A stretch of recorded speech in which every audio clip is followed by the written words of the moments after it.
Alors, dans cette vidéo, nous allons entamer une série de vidéos qui concernent le paramétrage d'un environnement de pays africains, en l'occurrence le Burkina Faso. Dans la dernière vidéo, j'avais dit que probablement on va faire un paramétrage comparé entre CJPay et FullPay, mais j'ai réalisé qu'il y avait déjà, ceci a été fait, certes avec la version 18.5. Je voulais faire de même avec la version 21, mais j'ai vu que comme il s'agit d'un logiciel africain, je pense que le fait de donner la priorité au paramétrage des environnements africains est peut-être plus logique. Donc c'est pour ça que j'ai opté pour le paramétrage d'un nouvel environnement africain, à savoir celui du Burkina Faso. Donc on a déjà vu dans des vidéos précédentes les paramétrages de 7 pays déjà, la Mauritanie, l'Algérie, le Sénégal, la Tunisie, le Maroc, le Mali et la Côte d'Ivoire. Et maintenant on va voir un cas de paramétrage d'un environnement de pays burkinabé. Alors là, on va donc cliquer sur ajouter, on va créer le dossier depuis le début. Donc tout juste, on va donner un numéro à ce dossier là, on va l'appeler exemple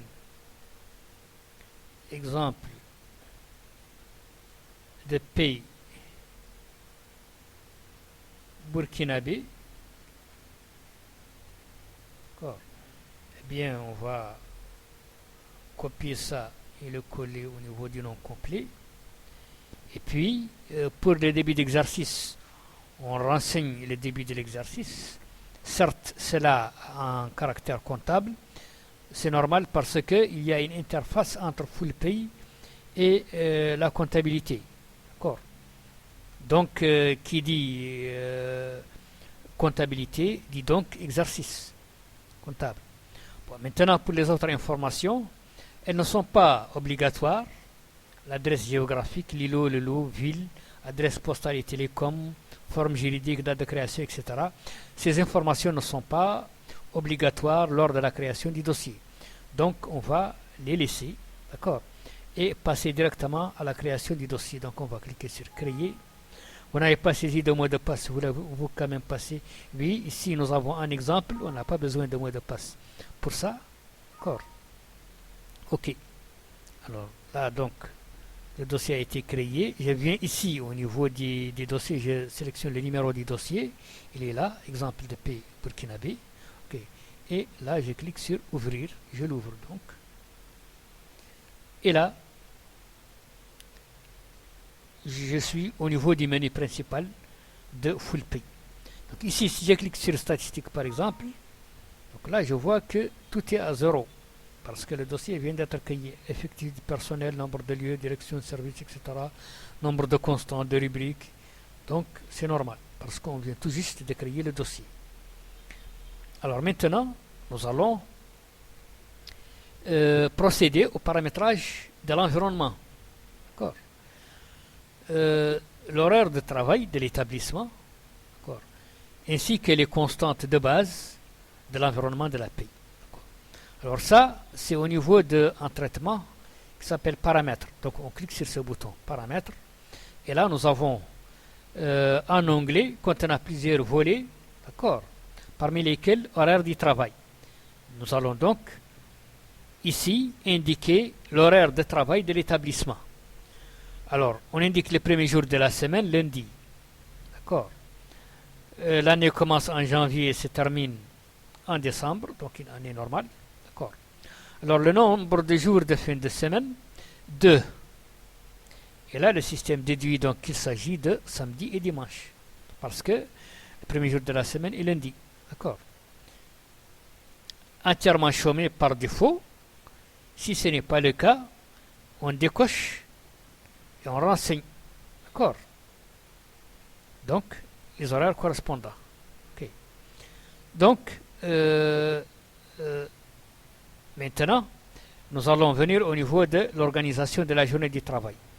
Il y a deux types d'organisation, soit journée continue, soit journée discontinue. Alors, pour le cas burkinabé, nous avons le cas de la journée discontinue. Donc là, on indique l'horaire de la première tranche. Elle va de 7h30 à 12h30. Et la seconde tranche, elle va normalement, il y a une pause de 30 minutes, une demi-heure. Donc la seconde tranche commence à 13h et se termine à 16h. Eh bien voilà, le système donc m'a rempli les différentes journées de travail.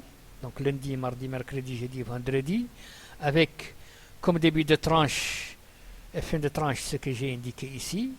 D'accord. Seulement, nous avons un cas particulier pour le vendredi où nous avons une pause d'une heure et non pas 30 minutes. Donc, après la fin de la première tranche, 12h30, il y a une pause d'une heure.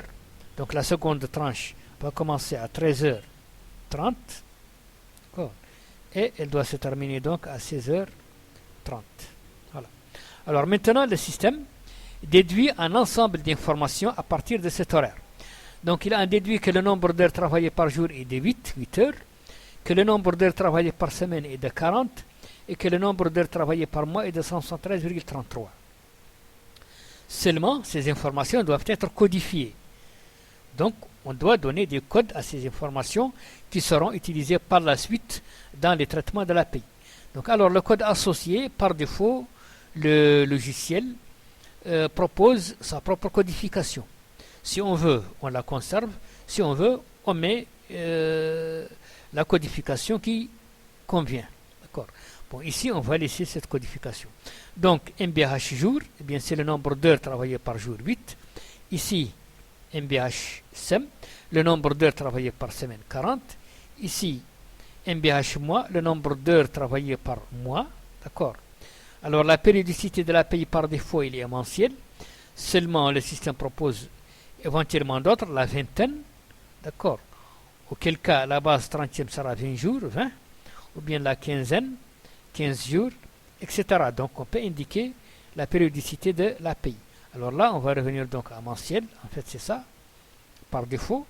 Et maintenant, donc, la constante associée à la base 30e, eh bien, c'est base 30.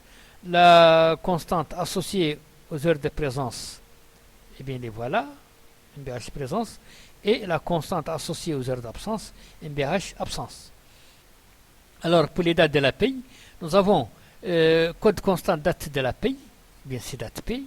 Code constant date début de l'API, date P deb.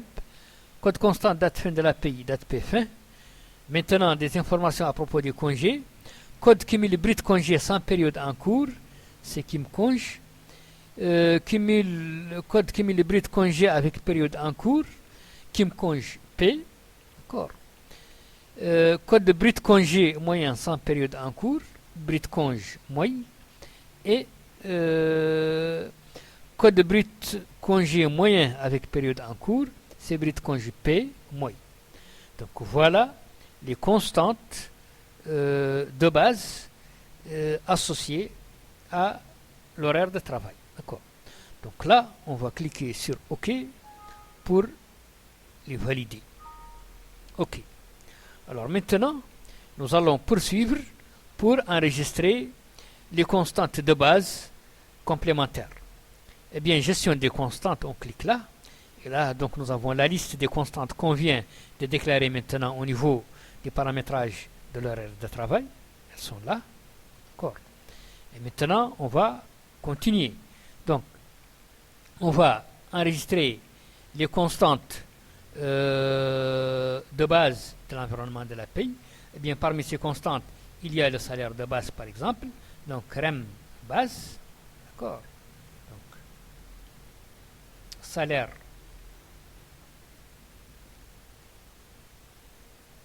de base. D'accord. Eh bien, c'est individuel. D'accord. C'est renseigné au niveau de la fiche de l'employé ou en associant une grille salariale, catégorielle. D'accord. Donc, On valide. Donc, ce code correspond au nom d'une rubrique du fichier personnel. Oui, bien sûr. Oui. Voilà. Alors, donc, le salaire de base. Ensuite, le salaire brut. Donc, REM.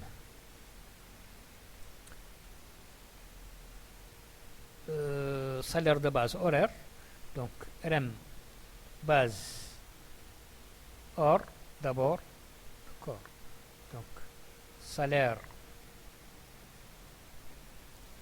de base horaire. D'accord. Eh bien, c'est calculé. Donc, il y a une formule type arithmétique. Donc, j'enregistre. Et pour la formule, eh bien, le salaire de base horaire, c'est quoi? C'est le salaire de base mensuel, c'est-à-dire REM base, d'accord, divisé par le nombre d'heures de travail par mois, d'accord, d'heures de travail par mois, par défaut, d'accord.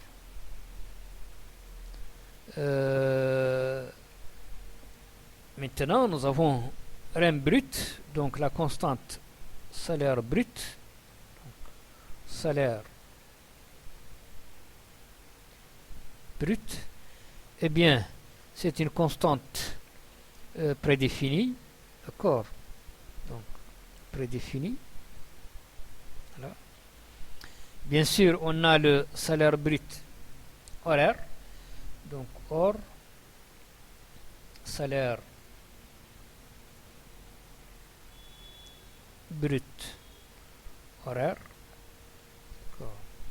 salaire brut horaire, qui est donc calculé à partir du salaire brut. Sa formule, c'est quoi? Eh bien, sa formule, c'est REM brut, c'est-à-dire le salaire brut, divisé par le nombre d'heures de travail par mois, par défaut.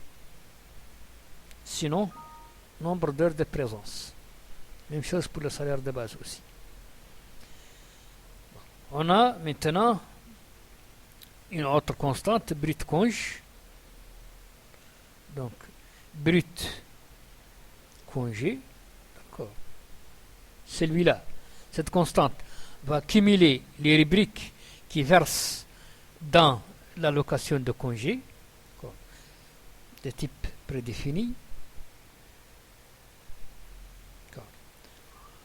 On a le coût de l'employé, coût emp, coût de l'employé. C'est en fait le coût salarial et le coût patronal. D'accord. Constant de type prédéfini. D'accord. Nous avons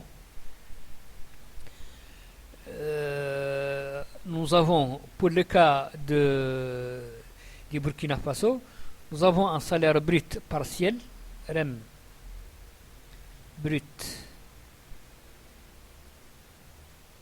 par bon. Salaire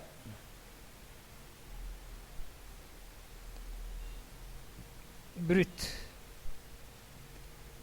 partiel. D'accord. Celui-là, cette constante, on va l'utiliser par exemple pour cumuler les bruts que nous allons comparer avec le montant de l'indemnité de transport ou de logement ou de fonction, parce que pour ces indemnités, seule une partie est imposable. D'accord. Mais par rapport à quoi? Par rapport au brut partiel qui cumule toutes les autres rubriques. D'accord. Eh bien, ces rubriques, on va les associer à cette constante-là. REM brut par 1, donc salaire brut partiel 1. Voilà. Donc, prédéfini. On pourra même être amené par la suite à modifier la définition de la constante, les libellés de la constante. D'accord.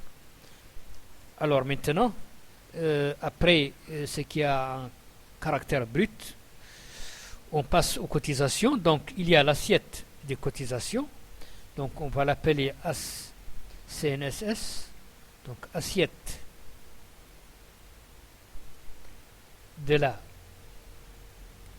CNSS, d'accord, et c'est une constante de type prédéfinie. Ensuite, nous avons l'assiette de l'impôt. En fait, l'assiette de l'impôt, l'impôt au Burkina Faso, il s'appelle l'IUTS, impôt unique sur les traitements et salaires. Et son assiette se compose en réalité de deux assiettes, une assiette fixe et une assiette variable. D'accord. Donc, il y a donc IUTS fixe. D'accord. Celle-là va contenir les montants des rubriques qui sont totalement imposables. Donc, assiette fixe de l'impôt. D'accord. Prédéfini. D'accord. Et il y a une assiette variable. Donc, copier. Var. Assiette variable de l'impôt.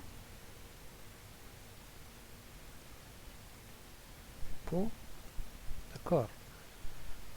Je vais la laisser comme ça, parce que par la suite, lors du paramétrage des rubriques, je verrai que dans cette assiette, il y aura les parties imposables de certaines indemnités, comme l'indemnité de logement, de transport ou de fonction.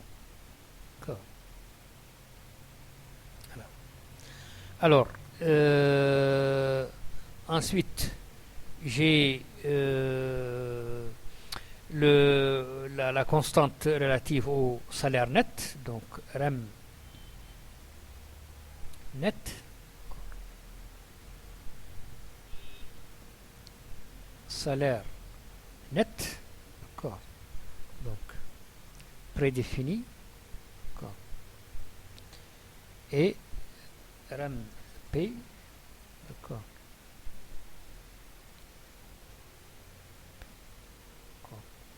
donc net à payer,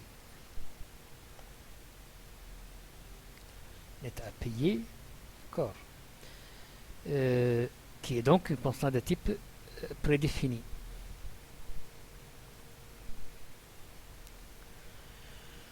Voilà donc pour les constantes complémentaires. Alors maintenant, on va créer les associations des constantes prédéfinies avec les rubriques, les différents types de rubriques. C'est en cliquant sur ce bouton qu'on accède donc au traitement correspondant. Donc, association des constantes aux rubriques. Alors là, nous avons donc ici à droite les constantes prédéfinies. D'accord, voilà leur liste. Et là, nous avons maintenant les types de rubriques. On a 4 types de rubriques. Il y a les types brut, les types cotisation, les types impôts et les types non soumises.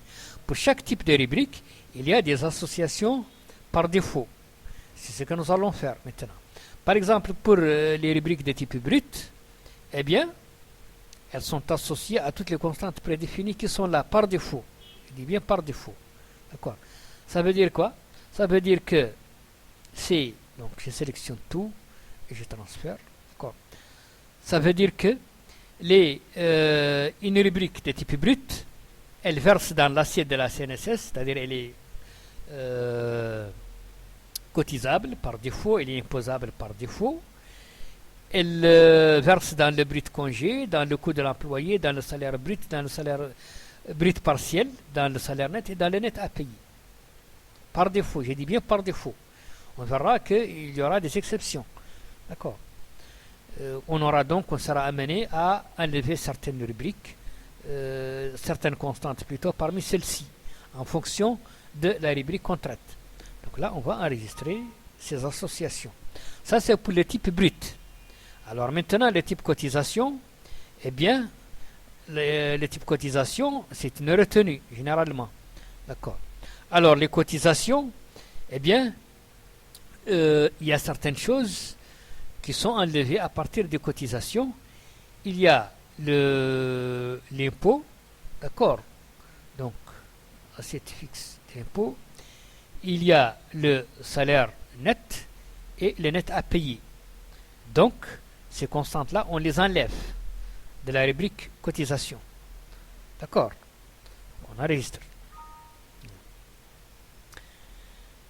Maintenant, pour l'impôt, eh bien, pour l'impôt, il y a seulement les constantes de type non soumise qui sont enlevées. Donc, REM net et net à payer. Les constantes donc qui se réfèrent à des rubriques non soumises. D'accord. Moins. D'accord. On enregistre. Voilà.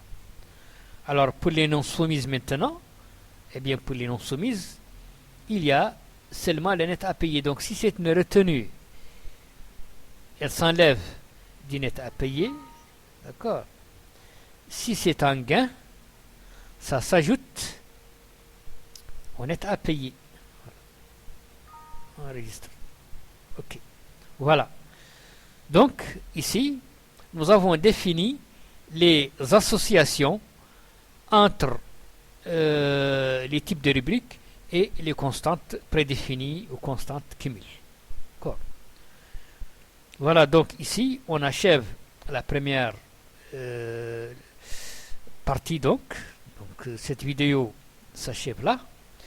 Dans cette vidéo, nous avons paramétré l'horaire de travail de l'établissement et nous avons créé les constantes de base de l'environnement et nous avons défini les associations entre les types de rubriques et les constantes cumul.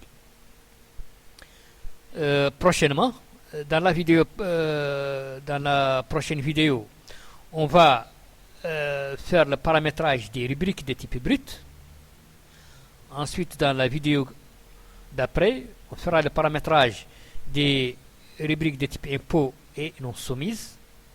Et dans la quatrième vidéo, on va traiter un cas concret de paie. Voilà donc les différentes étapes que nous allons suivre dans cette série de vidéos de paramétrage d'un environnement de paie burkinabé avec le logiciel FullPay développé par la société Fullsoft. Donc d'ici là, je vous remercie et je vous dis au revoir. J'espère vous revoir bientôt pour les prochaines vidéos. Merci.